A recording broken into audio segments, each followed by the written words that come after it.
All right, let's dive into something kind of fascinating.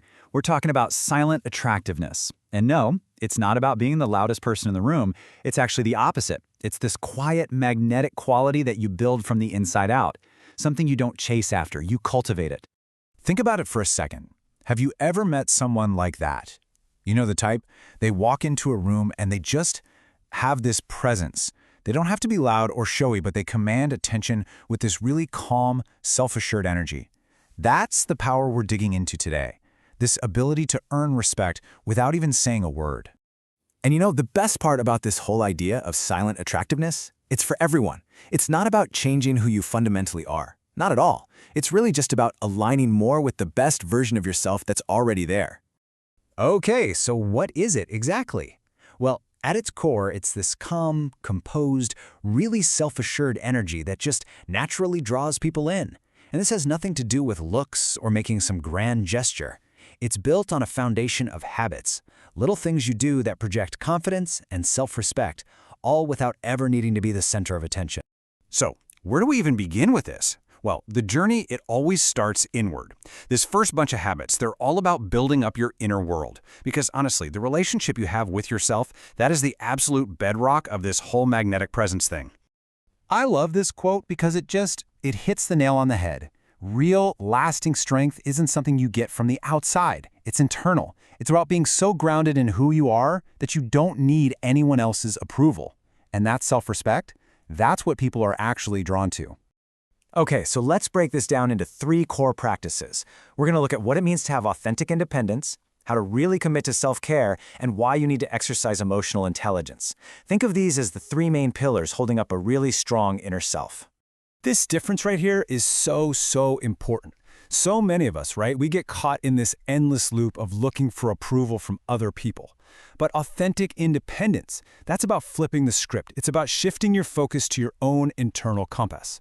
And when you start living by your values, you give off this sense of wholeness it's incredibly rare and honestly, super inspiring. All right, next up is self-care. And look, I know that word gets thrown around a lot, but we're not talking about it as just some trendy buzzword. Think of it as an active practice of self-respect. When you consistently take care of your body and your mind, you're building this inner stability that just radiates out as calm and energy. It's a quiet way of saying, hey, I value myself. Okay, so once that inner foundation starts to feel really solid, we can shift our focus to how all that confidence gets expressed on the outside. And that brings us to our second big area, the art of presence. This is all about how you carry yourself in the world. Man, this quote just perfectly captures it. Think about it. Your presence, the way you stand, how attentive you are, your general composure. All of that stuff speaks volumes, way before you even open your mouth. And that right there, that's what we mean by silent elegance. So, there are really 4 habits that help shape this presence. First, mastering that silent elegance with calm posture and intentional movement. Second, cultivating a bit of sophistication just by paying attention to the little details. Third, maintaining a touch of mystery, not oversharing everything. And finally, the big one, the cornerstone, just being consistent and reliable.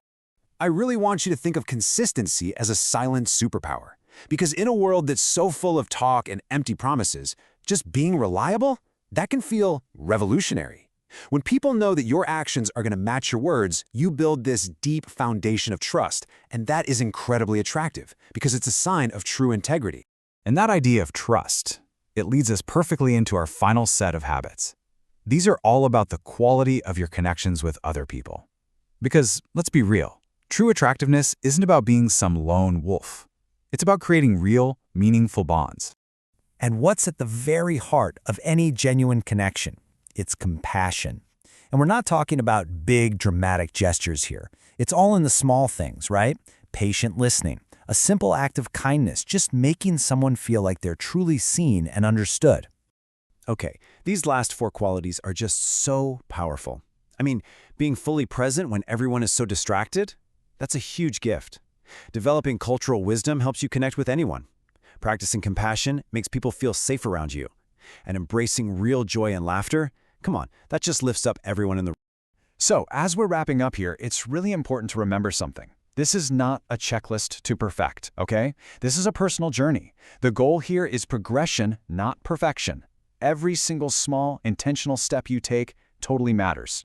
And if there's one thing to take away from all of this, it's this. A healthy mind doesn't need to shout. It resonates. Real, true attractiveness doesn't scream for attention. A healthy, self-aware mind just resonates. And in that quiet vibration, that's where its timeless power lies. So I'll leave you with this final thought.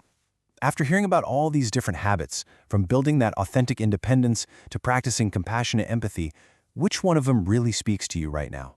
Which habit are you going to choose to start cultivating first? Because your journey, it starts with that one single choice.